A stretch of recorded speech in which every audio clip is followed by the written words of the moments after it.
तो मूवी की शुरुआत होती है एक ऐसे शहर से जहाँ पे अमीर और गरीब लोग इकट्ठे तो रहते हैं, लेकिन अमीर लोग गरीबों का साथ नहीं देते।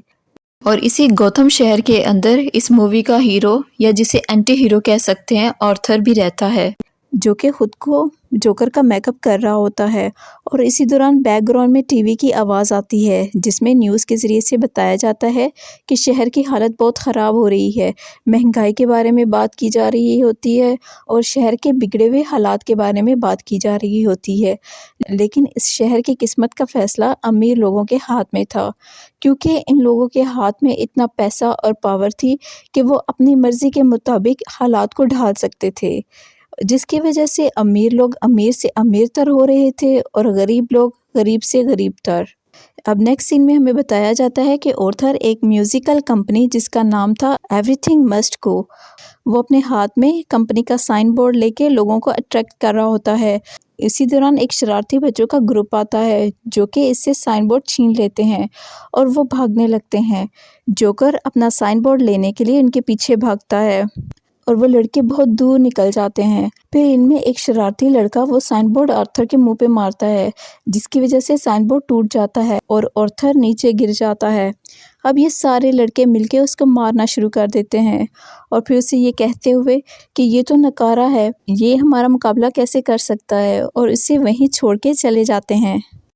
अब नेक्स्ट डे आर्थर अपने बॉस के पास जाता है ताकि जो एडवर्टाइजमेंट उसने कंपनी के लिए की थी उसके बदले में कुछ पैसे ले सके, लेकिन यहाँ पे बॉस उसको डांटना शुरू कर देता है। वो उससे कहता है कि मैं तुम्हें किस चीज़ के पैसे दूँ, तुमने तो मेरी कंपनी का साइन बोर्ड ही घुमा दिया, और अगर तुम चाहते हो कि मैं तुम्हें पैसे दूं तो मुझे साइन बोर्ड ला के दो। अब यहाँ पे आर्थर अपने बॉस को बताना चाहता है कि किस तरह से उन शरारती लड़कों ने उसके मारा पीटा, उसका साइन बोर्ड तोड़ दिया, लेकिन आर्थर में कॉन्फिडेंस की बहुत कमी होती है जिसकी वजह से वो अपनी बात को बॉस तक नहीं पहुंचा पाता और ना ही उसकी कही गई किसी बात का आंसर दे पाता है, और वो चुपचाप वहां से चला जाता है। यहाँ पे आर्थर बहुत दुखी होता है, लेकिन अभी तक वो एक अच्छा इंसान होता है। उसके दिल में अभी भी लोगों में खुशियां बांटने की एक ख्वाहिश होती है। अब आर्थर की मुलाकात होती है अपने एक कोलीग रेंडल से, जिसे वो बताता है कि किस तरह से शरारती बच्चों ने उसे मारा पीटा और उसका साइन बोर्ड तोड़ दिया। अब इसके बाद रेंडल उसे एक पिस्टल देता है और उसे कहता है कि तुम्हें हर वक्त अपने पास एक पिस्टल रखनी चाहिए, इसलिए नहीं कि तुम इसका मिसयूज़ करो और लोगों को लूटो, बल्कि ये पिस्टल तुम्हारे सेल्फ डिफेंस के काम आएगी। पहले तो आर्थर इसे लेने से इनकार कर देता है, लेकिन रेंडल उसे समझाता है कि ये पिस्टल तुम्हारे ही काम आएगी। फाइनली बहुत समझाने के बाद आर्थर इसे अपने पास रख ही लेता है। अब यहाँ से आर्थर अपने घर के लिए रवाना होता है। वो एक बस पे सवार होता है जहाँ पे वो एक बच्चे को देखता है और उसे हंसाने के लिए वो तरह तरह के फेस बनाता है, लेकिन इस बच्चे की मदर आर्थर पे गुस्सा करने लगती है और उसे कहती है कि मेरे बच्चे को परेशान करना छोड़ो। इस पे आर्थर कहता है कि मैं तो इसे हंसा रहा था, लेकिन उसकी माँ उस पर बहुत गुस्सा करती है और कहती है क्या तुम्हें एक बात की समझ नहीं आती। इस पे आर्थर बहुत दुखी सा हो जाता है और बेकाबू हंसने लगता है। अब इसके इस तरह से हंसने पे बस में मौजूद सभी लोग उसको घूरने लगते हैं। अब इसके बाद आर्थर अपने पॉकेट से एक कार्ड निकाल के उस लेडी को देता है जिसके ऊपर लिखा होता है आई हैव लाफ्टिंग प्रॉब्लम, और उस पर लिखा होता है कि जब भी मैं बहुत ज़्यादा डिप्रेस होता हूँ या उदास होता हूँ या खुद को किसी माहौल के मुताबिक नहीं डाल पाता तो मुझे बेपनाह हंसी आने लगती है, और ये एक न्यूरोलॉजिकल डिसऑर्डर की वजह से है, और इस पर मैं आपसे माफ़ी चाहता हूँ, प्लीज़ मुझसे नाराज़ ना हो। दरअसल आर्थर की ये बीमारी बचपन में हुए एक हादसे की वजह से थी और अपना इलाज करवाने के लिए वो सोशल हेल्प से मदद ले रहा था, जहाँ से उसे मुफ्त मेडिसिन भी मिल जाती थी। अब आर्थर अपने सेक्रेटरीज के पास जाता है और सेक्रेटरीज उससे पूछती है क्या तुम अपना जर्नल लेके आए हो। इस पे आर्थर उसे अपना जर्नल देता है। अब सेक्रेटरीज उससे कुछ क्वेश्चन पूछती है जिसका आर्थर आंसर नहीं कर पाता, और फिर जब उसका जर्नल खोल के देखती है तो उस पर लिखा होता है I just hope my death makes more sense than my life, जिसका मतलब ये है कि मेरी मौत इतनी तकलीफदेह नहीं होनी चाहिए जितना कि मेरी ज़िंदगी। इसके बाद आर्थर सेक्रेटरी से अपनी डोज बढ़ाने के लिए कहता है, जिस पे सेक्रेटरीज कहती है कि तुम ऑलरेडी मुख्तलिफ किस्म की मेडिसिन ले रहे हो और मुझे नहीं लगता कि मेडिसिन की डोज बढ़ाने की ज़रूरत है। अब यहाँ से ऑर्थर अपने घर के लिए रवाना होता है और हमें पता चलता है कि हर रोज़ घर में इंटर होने से पहले वो अपने घर का लेटर बॉक्स चेक करता है कि उसके लिए कोई हाथ तो नहीं आया। और जब वो घर में इंटर होता है तो उसकी माँ पेनी उससे पूछती है आज थॉमस वैन का हाथ तो नहीं आया, जिसमें ऑर्थर ना में आंसर करता है। दरअसल पेनी ने 30 साल तक थॉमस वैन के यहाँ काम किया था। उसे लगता था कि जब थॉमस को पता लगेगा कि वो किस हालात में ज़िंदगी गुजार रहे हैं तो वो ज़रूर इनकी हेल्प करेगा। अब वो दोनों बैठ के टीवी देखने लगते हैं जहाँ पे एक कॉमेडी शो लगा होता है और इस शो का जो होस्ट है उसका नाम है मोरे फ्रैंकलिन, जो कि ऑर्थर की इंस्पायरेशन होता है। उसे लगता है कि ज़िंदगी के अंदर उसने जो भी हासिल किया है और जो भी पाया है वो इसी की वजह से है और वो ऑर्थर के लिए एक आइडियल पर्सनैलिटी बन जाता है। अब चूंकि ऑर्थर के पास काम काज कुछ नहीं होता और उसके बॉस ने भी उसे कहा होता है कि जब तक तुम्हारे पास साइन बोर्ड नहीं होगा तुम्हें पैसे नहीं मिलेंगे, तो वो उस शहर में घूमने लगता है। और फिर शाम को थक हार कर जब घर की तरफ आता है तो लिफ्ट में उसे एक सिंगल मदर नजर आती है जो कि सोफी होती है। उसे देख के ही ऑर्थर उसकी तरफ अट्रैक्ट होने लगता है। अब जब वो घर में इंटर होता है तो उसकी माँ पेनी उससे पूछती है क्या थॉमस का हाथ आया, तो इस पे ऑर्थर कहता है कि थॉमस शहर का सबसे अमीर आदमी है, वो भला हमारी परवाह क्यों करेगा। लेकिन इस पे उसकी माँ कहती है कि वो एक अच्छा आदमी है, वो ज़रूर हमारी हेल्प करेगा। अब सुबह के वक्त ऑर्थर देखता है कि सोफी कहीं जा रही है तो वो इसको फॉलो करने लगता है क्योंकि वो सोफी की तरफ अट्रैक्ट हो चुका था।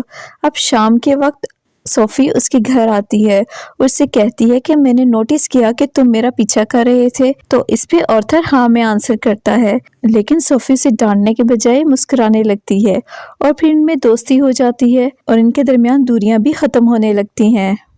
अब सीन शिफ्ट होता है और हम देखते हैं कि जोकर एक बच्चों के हॉस्पिटल में होता है जहाँ पे वो बच्चों को खुश करने के लिए तरह तरह का डांस कर रहा होता है और इसी उछल कूद के दौरान उसकी पॉकेट से वो पिस्टल नीचे गिर जाती है जिसे देख के सब बच्चे डर जाते हैं। अब इस वजह से उसे इस जॉब से भी निकाला जा रहा होता है। वो अपने बॉस को बहुत समझाने की कोशिश करता है कि ये एक टॉय था जिसे वो जस्ट अपने काम के लिए यूज कर रहा था, ये कोई इतनी बड़ी मिस्टेक नहीं है। इस पे उसका बॉस उसे कहता है कि रोंडल ने उसे सब बता दिया है कि कल ही तुमने ये पिस्तौल उससे खरीदी है। इस पे ऑर्थर को बहुत दुख होता है क्योंकि रेंडल ने तो ये पिस्तौल खुद उसको दी थी। उसे लगता है कि उसके दोस्त ने उसका साथ नहीं दिया, तो वो बहुत दुखी हो जाता है। अब वो बोझल दिल के साथ ट्रेन में सवार होकर अपने घर की तरफ जा रहा होता है जहाँ पे वो देखता है कि ट्रेन में एक लड़की सवार होती है जिसे 3 आदमी छेड़ रहे होते हैं और ये थॉमस की कंपनी में मुलाजिम होते हैं। हालांकि इस वक्त तक ऑर्थर को उनसे कोई लेना देना नहीं होता, वो तो अपने गम में डूबा होता है। उसी दौरान वही न्यूरोलॉजिकल डिसऑर्डर उसे हो जाता है और वो हंसने लगता है। अब इन तीनों लड़कों को ये लगता है कि वो हमें देख के हंस रहा है, वो इसको मारने लगते हैं। लेकिन इससे पहले कि ऑर्थर उन्हें अपने बारे में कुछ बताता, वो उसको बहुत मारते पीटते हैं। अब ऑर्थर को भी बहुत गुस्सा आने लगता है तो वो अपनी पॉकेट से वही पिस्टल निकाल के इन तीनों को फायर कर देता है। अब उसको ये लगता है कि उसने इनका कत्ल कर दिया है और उसका यहाँ पे रहना सेव नहीं है, तो वहां से वो भागने लगता है और खुद को एक वॉशरूम में लॉक कर देता है। कुछ मिनट के बाद जब वो खुद को शीशे में देखता है तो चीज उसको खुशी देने लगती है। हालांकि होना तो यूं चाहिए कि उसे परेशान होना चाहिए कि अभी अभी उसने 3 आदमियों का कत्ल कर दिया है, लेकिन ये ना जाने क्यों ये चीज अब उसको खुशी देने लगती है और वो इस खुशी में डांस करने लगता है।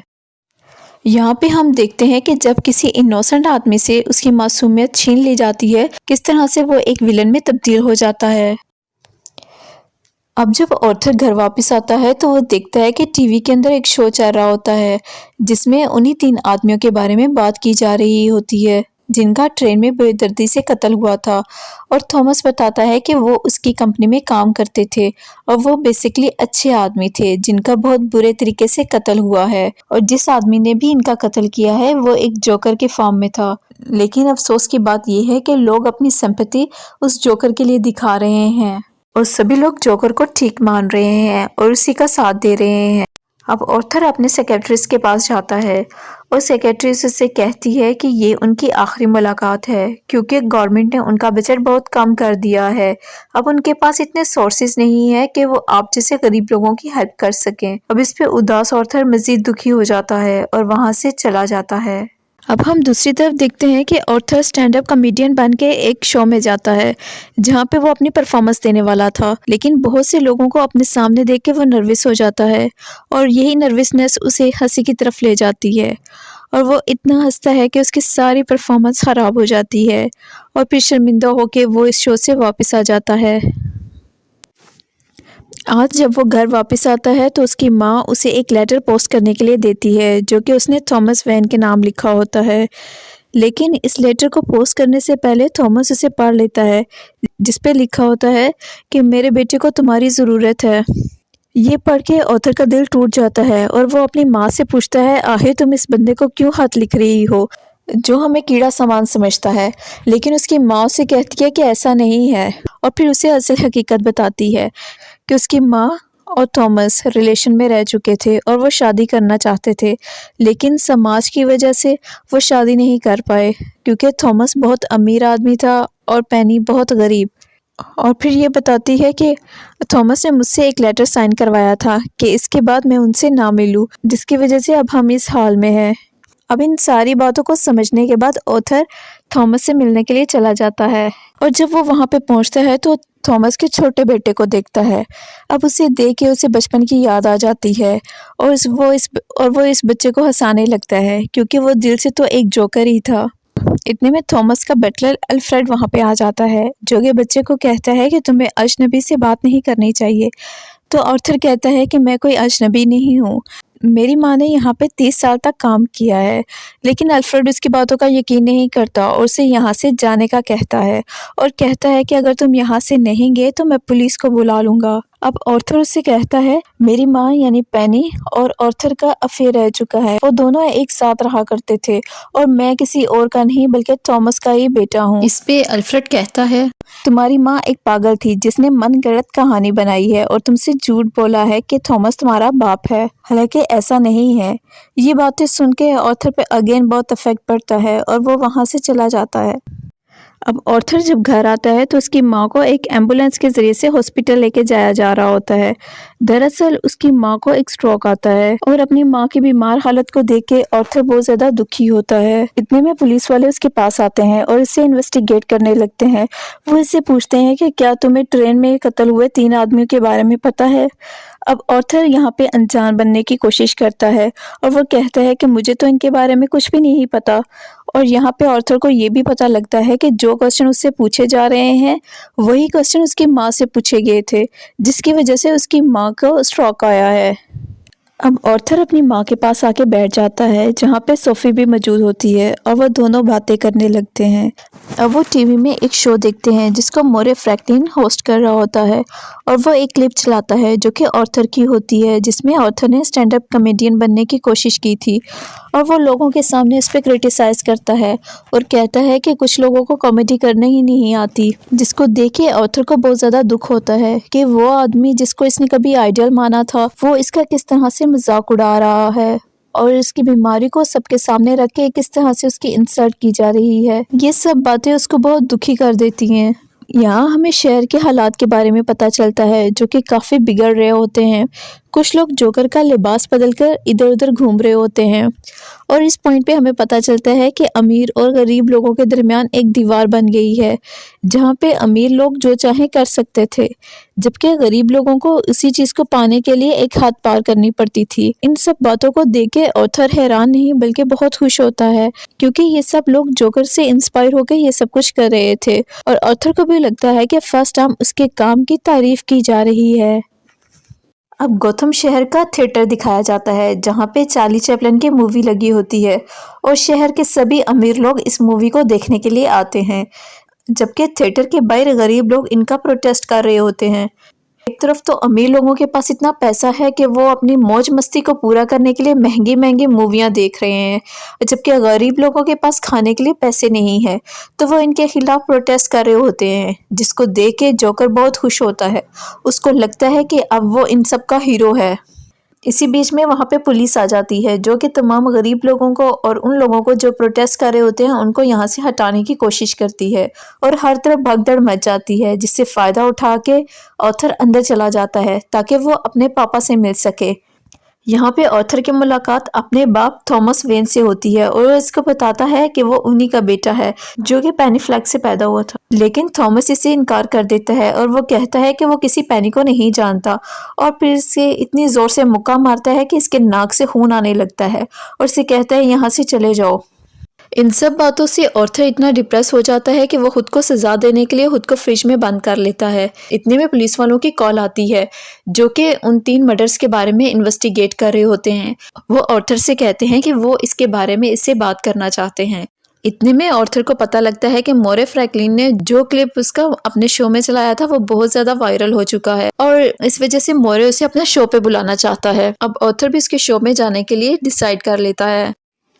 अब ऑर्थर को याद आता है कि थॉमस के बटलर ने कहा था कि उसकी माँ पागल थी, तो वो इस हॉस्पिटल में जाता है जहाँ पे उसकी माँ का इलाज हुआ था। अब ऑर्थर जब हॉस्पिटल में पहुंचता है तो उनसे अपनी माँ की फ़ाइल मांगता है, लेकिन रिसेप्शन पे मौजूद आदमी उसको फ़ाइल देने से इनकार कर देता है। इस पे ऑर्थर चुपके से वो फ़ाइल उठा के भागने लगता है और अगेन जब वो खोल के देखता है तो बहुत ज़्यादा डिप्रेस और परेशान हो जाता है क्योंकि इस फाइल में कुछ ऐसी बातें लिखी होती हैं जो ऑर्थर को बहुत ज़्यादा दुखी कर देती हैं। उस पर लिखा होता है कि ऑर्थर की माँ पेनी का एक बॉयफ्रेंड था जिसके साथ वो काफ़ी अरसे से रिलेशन में थी और ये शख्स पेनी को बहुत ज़्यादा फिजिकली अब्यूज़ किया करता था और उसके बेटे ऑर्थर को मारा पीटा करता था, जिसकी वजह से एक दफ़ा उसके सर पे चोट आ गई और ऑर्थर को जो बीमारी थी वो इसी चोट की देन थी। अब इन सब बातों को शेयर करने के लिए, अपने दुख को बांटने के लिए वो सूफ़ी के पास जाता है, लेकिन यहाँ पे हमें पता लगता है कि सूफ़ी तो कभी यहाँ पे थी ही नहीं, वो कभी उसकी गर्लफ्रेंड रही ही नहीं थी। जो भी बातें वो उसके साथ किया करता था वो जस्ट उसकी इमेजिनेशन थी जो उसके माइंड ने खुद से ही क्रिएट कर दी थी। अब फाइल में पढ़ी जाने वाली बातों की वजह से वो बहुत ज़्यादा डिप्रेस होता है। उसे इतना गुस्सा आने लगता है कि वो हॉस्पिटल में जाके अपनी माँ को जान से मार देता है। घर आके थॉमस खुद को जोकर के मेकअप से तैयार कर रहा होता है कि उसे एक तस्वीर मिलती है जिसके पीछे लिखा होता है कि मुझे तुम्हारी स्माइल बहुत पसंद है और ये नोट लिखा होता है थॉमस ने, जबकि तस्वीर उसकी मदर की होती है, जिसे देख के ऑथर को रियलाइज़ हो जाता है कि उसकी माँ बिल्कुल ठीक कह रही थी। उसका और थॉमस का ज़रूर कोई रिलेशन रह चुका है और वो साथ इकट्ठे भी रह चुके हैं। अब इसी बीच में ऑर्थर का फ्रेंड रेंडल वहाँ आ जाता है और ऑर्थर से बातें करने लगता है। वो ऑर्थर से कहता है कि ट्रेन में हुए 3 कत्ल और फाइनली जो तुम्हारी माँ का कत्ल हुआ, ये बहुत ही अफसोसनाक बात है। अब ऑर्थर को उनकी बातों पे गुस्सा आने लगता है। उसको लगता है कि ये लोग दोबारा उसकी ज़िंदगी को अजाब बनाने के लिए आ गए हैं। उसे रेंडल की बातों पर इतना गुस्सा आता है कि वो फाइनली उसका कत्ल कर देता है। अब हम देखते हैं कि ऑर्थर जोकर के रूप में तैयार हो चुका होता है। वो इतना ज़्यादा खुश होता है कि अपनी खुशी का इजहार वो डांस करके करता है। यहाँ पे हम देखते हैं कि जब किसी इंसान की नेकी और मासूमियत उसे छीन ली जाती है तो वो जानवर से भी ज़्यादा वहशी हो जाता है। यहाँ पे वो पुलिस वाले आते हैं जो कि ट्रेन में हुए कत्ल के बारे में उससे इन्वेस्टिगेट करना चाहते हैं। उन्हें देख के ऑर्थर भागने लगता है और भागते हुए मेट्रो स्टेशन में चला जाता है। उस बस में सवार हो जाता है। यहाँ पे पुलिस वाले देखते हैं कि बहुत से लोगों ने जोकर का गेटअप इख्तियार किया होता है, जिससे उन्हें ऑर्थर को ढूंढने में बहुत मुश्किल आ रही होती है, लेकिन ऑर्थर वहाँ से बच निकलता है। यहाँ से ऑर्थर मोरे के शो में पहुंचता है और जब वो मोरे के सामने होता है तो वो उससे कहता है, क्या तुम भी जोकर बने हो? क्या तुम भी अमीर लोगों के खिलाफ प्रोटेस्ट कर रहे हो? यहाँ पे ऑर्थर उससे एक रिक्वेस्ट करता है कि जब आप मुझे पब्लिक से इंट्रोड्यूस करवाएं तो एज अ जोकर ही इंट्रोड्यूस करवाएं, क्योंकि मोरे ने जो क्लिप चलाया उसमें उसने ऑर्थर को जोकर ही कहा था। और जब शो स्टार्ट होता है और सब लोग इसके लिए क्लैपिंग करते हैं। अब मोरे और आर्थर पब्लिक के सामने होते हैं। अब मोरे उससे क्वेश्चन पूछता है कि तुम हमेशा जोकर के लिबास में क्यों होते हो? तो इस पे आर्थर कहता है कि मेरे दिल में हमेशा खुशियां भरी थी और मैं हमेशा खुशियां बांटना चाहता था। लेकिन यहाँ पे वो ये भी कहता है कि ट्रेन में जो 3 आदमी कत्ल हुए थे वो मैंने ही कत्ल किए थे। यहाँ पे वो सबके सामने एक सच्चाई भी रखता है। वो कहता है कि जब कोई गरीब आदमी मर जाता है या उसे कोई तकलीफ होती है तो कोई भी उसके बारे में बात करना पसंद नहीं करता, और दूसरी तरफ जब कोई अमीर आदमी को छोटी सी भी चोट लगती है तो पूरा मीडिया, इवन के हर कोई इसके बारे में बात करता है और उसके लिए दुआएं करता है कि वो ठीक हो जाए। हमारी सोसाइटी बहुत ख़राब हो चुकी है। उन लोगों के लिए कोई फीलिंग्स ही नहीं बची जो अपनी ज़िंदगी खुद जीना चाहते हैं। और हर बंदा अपने फ़ायदे के लिए सोचता है। इवन कि तुमने मुझे यहाँ पे बुलाया है, अपने फ़ायदे के लिए बुलाया है, क्योंकि इस प्रोग्राम की टीआरपी बहुत ज़्यादा बढ़ रही थी और इसी वजह से तुमने मुझे यहाँ पे बुलाया है। इस पर मोरे इनकार कर देता है और वो कहता है कि ऐसा बिल्कुल नहीं है। उसे इतना गुस्सा आता है कि वो सबके सामने उसे शूट कर देता है। इसमें ऑडियंस में हर तरफ अफरा तफरी मच जाती है। अब पुलिस ऑथर के पीछे होती है और उसे गाड़ी में बिठा के गिरफ्तार कर चुकी होती है और इतने में एक एम्बुलेंस आती है जिसमें कुछ लोग सवार होते हैं। ये इस एम्बुलेंस को उस गाड़ी के साथ टक्कर मारते हैं, जिसकी वजह से वो गाड़ी उलट जाती है। अब इस गाड़ी में से जख्मी ऑर्थर बाहर निकलता है और वो गाड़ी में सवार होता है। इसकी नाक और मुंह से खून आ रहा होता है, लेकिन इसी खून से वो अपनी स्माइल बनाता है। अब इस मोमेंट पे हमें ऑर्थर का असल चेहरा नज़र आता है, जिसमें सच्चाई, मोहब्बत और प्यार होता है, जिसे इस सोसाइटी ने बहुत बुरे तरीके से छीन लिया होता है। अब वो उन लोगों का लीडर होता है जिनको इसकी वाकई ज़रूरत होती है। इसके बाद हमें थॉमस वैन और उसकी बीवी मार्था वैन और बच्चे के साथ दिखाया जाता है, जो कि इस शहर को छोड़ के जाने वाला होता है। तभी एक नकाबपोश जोकर वहाँ पे आ जाता है और वो पिस्टल देके इन दोनों का कत्ल कर देता है। यहाँ पे ऑर्थर को मेंटल हॉस्पिटल में दिखाया जाता है, जो कि अपनी एक सेक्रेटरिस्ट के साथ होता है और यहाँ पे ये लगातार हंस रहा होता है। इस पे सेक्रेटरिस्ट इससे पूछती है कि तुम किस बात पे हंस रहे हो, और ऑर्थर कहता है कि ये बात तुम नहीं समझोगी। और इसके बाद हम देखते हैं कि ऑर्थर उस कमरे से बाहर आता है और उसके पाँव खून से लदे होते हैं और इसे यूँ पता लगता है कि उसने इस साइकियाट्रिस्ट का भी कत्ल कर दिया है और इसके साथ ही मूवी एंड हो जाती है।